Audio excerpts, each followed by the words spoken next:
صلی علی بسم اللہ الرحمن الرحیم اللہم صلی علی سیدنا محمد وعلی آل سیدنا محمد وبارک وسلم۔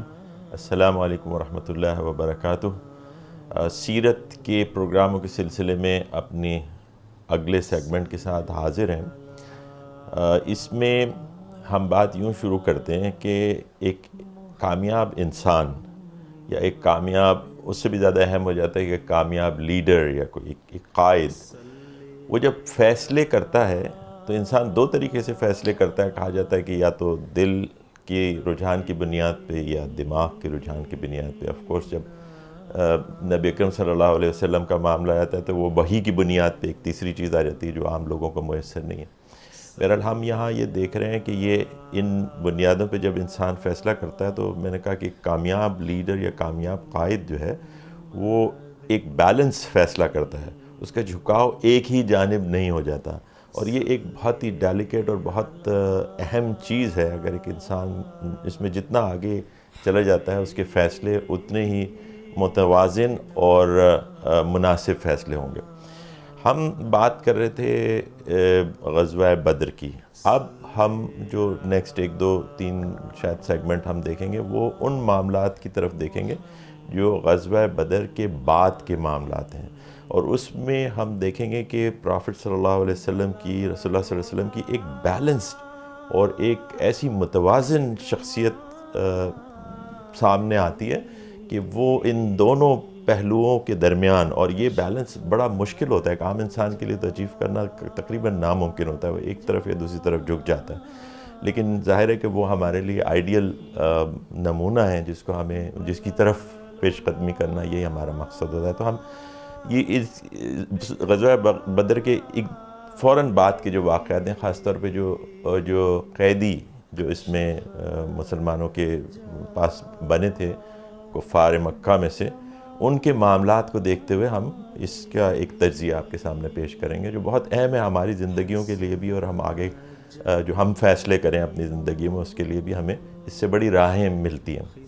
پہلے میں آپ کو ایک بات یہ بتاؤں کہ آپ صلی اللہ علیہ وسلم کی زندگی میں جو ان کی سنت میں جو ہمیں ان کے فیصلے نظر آتے ہیں یا ان کی دعائیں نظر آتی ہیں، ان کی جو بھی بات نظر آتی ہے، اس میں دو پہلو بڑے اہم ہیں۔ ایک تو یہی جس کا میں نے ذکر کیا کہ he is very balanced, perfectly balanced person, اور دوسری بات جو ایک متوازن شخصیت ان کی تھی، اور دوسری بات جو اہم ایک سمجھ میں آتی ہے وہ یہ ہے کہ آپ کی دعائیں ہوں یا آپ کے فیصلے ہوں، اس میں وہ بڑا کمپریہنسو، بڑے سمجھیں کہ اس کی کئی جہتیں اور کئی اس سے کئی اور چیزیں واضح ہوتی ہیں اگر صرف ہم ان فیصلوں کو یا ان دعاؤں کو ہی دیکھ لیں۔ مثال کے طور پہ آپ کے سامنے ان دونوں چیزوں کے لیے جو میں نے آپ سے بیان کی، ایک چھوٹے ایک دو واقعات آپ کے سامنے پیش کرتا ہوں تاکہ ہم سیٹ کریں اپنے ٹون کو جو ہم بات کرنا چاہتے ہیں اس کے لیے۔ رسول اللہ صلی اللہ علیہ وسلم کے پاس لوگ آتے تھے، کبھی کوئی تکلیف کسی کو ہو تو اس کے لیے آپ سے کہتے تھے کہ مجھے فلاں بیماری ہے، فلاں تکلیف، آپ دعا کریں، تو آپ فرماتے تھے کہ صبر کرو، یہ امتحان ہے اللہ تعالیٰ کی طرف سے۔ مختلف اس قسم کے جواب ہمیں ملتے ہیں جو انہوں نے اصحاب کو دیے۔ ایک عورت آپ صلی اللہ علیہ وسلم کے پاس آئی جس نے کہا کہ رسول اللہ صلی اللہ علیہ وسلم میرے لیے دعا کریں، میں مرگی کی بیمار ہوں، اور جب مجھ پہ یہ دورہ پڑتا ہے اور میں کہیں باہر کسی بازار میں ہوں اور یہ دورہ پڑ جائے تو میں وہاں پہ اپنے ہوش حواس کھو دیتی ہوں اور میرا جسم جو ہے وہ ایکسپوز ہو جاتا ہے، نظر آنے لگتا ہے۔ تو آپ صلی اللہ علیہ وسلم نے اسے یہ نہیں کہا کہ صبر کرو، اس سے کہا اس کے لیے دعا فرمائیں، اور اس کو شفا ہو گئی اور اس مصیبت سے وہ نکل گئی۔ تو آپ ایک تو یہ دیکھیے کہ وہ کس جگہ پہ کس سے کیا بات کرنی ہے، کس انداز سے بات کرنی ہے۔ یہ جو ایک سمجھیں کہ کمیونیکیشن کا یا لیڈرشپ کا جو ایک عروج ہے، ایک فن ہے، وہ اس میں ظاہر ہے کہ رسول اللہ صلی اللہ علیہ وسلم کے مقابلے میں ہمیں کوئی نظر نہیں آتا، اور وہاں سے ہمیں ایک گائیڈنس ملتی ہے۔ دوسری بات جو میں نے عرض کی وہ یہ تھی کہ ان کے معاملات میں کمپریہنسو نیچر ہے۔ ایک دعا کو دیکھ لیتے ہیں جس میں وہ اللہ کے رسول پھر بیماریوں سے متعلق یہ بات اتفاق سے ایک مثال کے طور پہ پیش کر رہا ہوں، ورنہ تو ساری باتیں ایسی ہیں، آپ صلی اللہ علیہ وسلم ساری دعائیں ایسی ہیں، لیکن کمپریہنسونیس کو دیکھیے کہ اس دعا میں اللہ کے رسول کہتے ہیں اللہم اعوذ بک من البرص والجذام ومن سیئۃ الاسقام۔ اب یہ ایک چھوٹی سی دعا ہے بیماریوں کے لیے.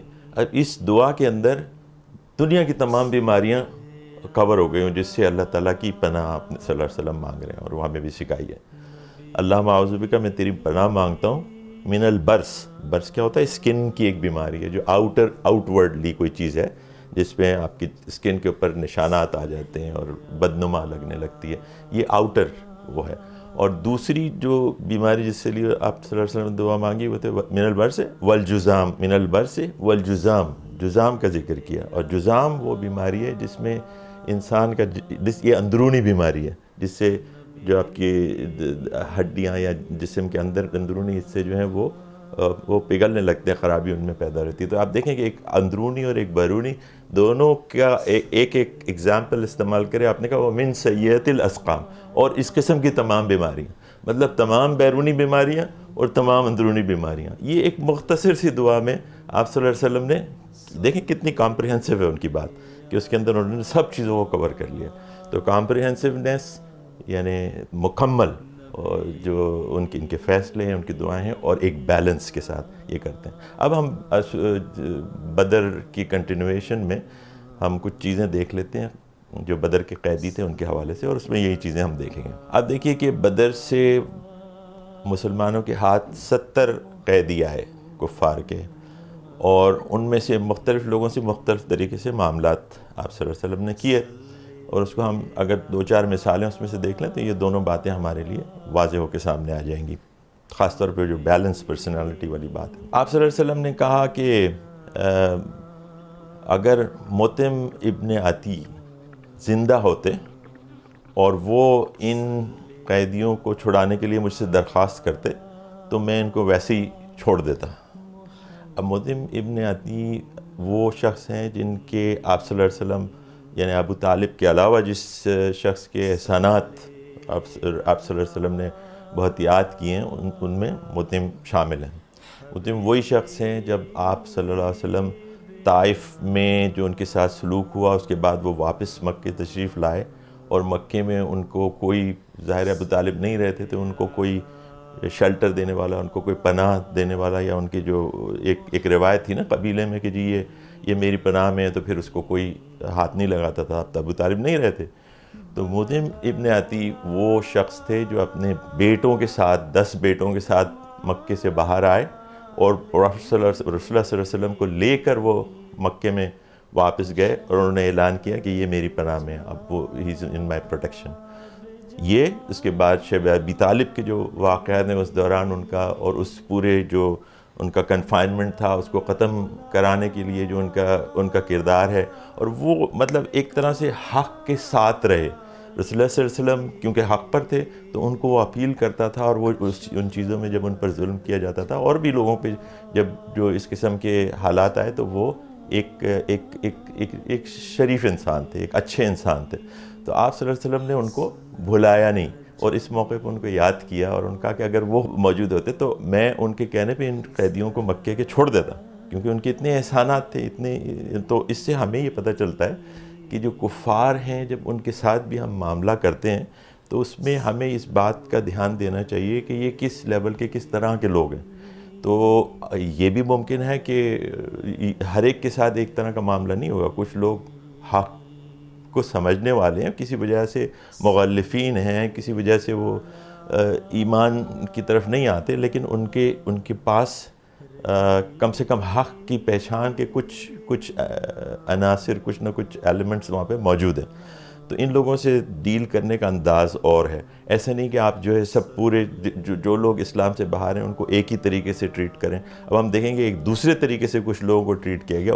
ان 70 جو قیدی تھے ان میں سے ایک جو تھے اس کا نام تھا عمیر ابن معید.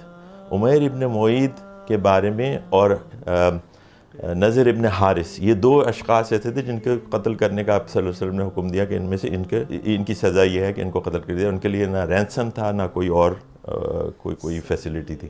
اس کی وجہ یہ تھی کہ نضر ابن حارث تو وہ شخص تھا کہ جو ایران گیا اور ایران سے جا کے اس نے اس نے کہا کہ یہ محمد صلی اللہ علیہ وسلم کی باتوں کو اور قرآن کو لوگ بہت سنتے ہیں، تو اس کے مقابلے کی میں کوئی چیز لے کے آؤں.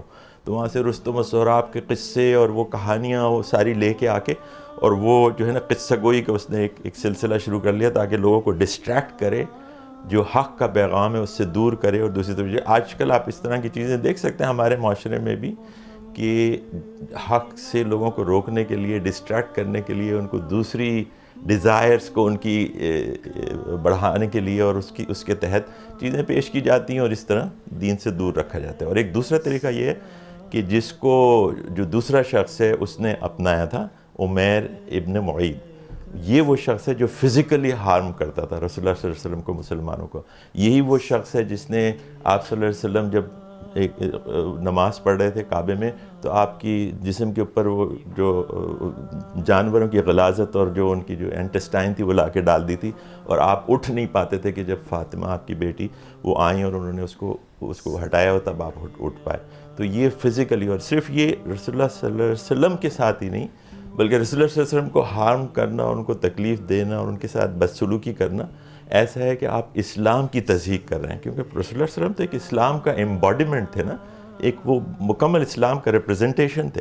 اگر ان کو تکلیف دی جاتی ہے اور ان کے ساتھ بدسلوکی دی جاتی ہے تو ایکچولی وہ حق کے انکار کی انتہا ہے. تو یہ اس پر یہ شخص جو تھا وہ عمل کرتا تھا. تو ان دونوں کے لیے آپ صلی اللہ علیہ وسلم نے حکم دیا کہ ان کو قتل کر دیا جائے. جبکہ مطعم بن عدی کے لیے ان کا ایک اور انداز تھا. انہوں نے کہا اگر وہ مجھ سے کہتا تو میں ان تمام لوگوں کو ویسے ہی، آپ صلی اللہ علیہ وسلم نے فرمایا کہ میں چھوڑ دیتا. تو یہ مختلف انداز سے مختلف لوگوں کے ساتھ کفار ہوں، یا پھر ہم دیکھ لیں گے اگلے سیگمنٹس میں بھی کہ مسلمانوں کے بھی دیگر جو لوگ ہیں ان کے ساتھ ڈیل کرنے کے کیا ان کے کیا طریقے ہیں، اور اپروپریٹ طریقہ جو ہے وقت کی مناسبت سے، انسانوں کی مناسبت سے استعمال کرنا چاہیے. اقول قولی ھذا واستغفر اللہ لی ولکم ولسائر المؤمنین والمؤمنات. السلام علیکم ورحمۃ اللہ وبرکاتہ.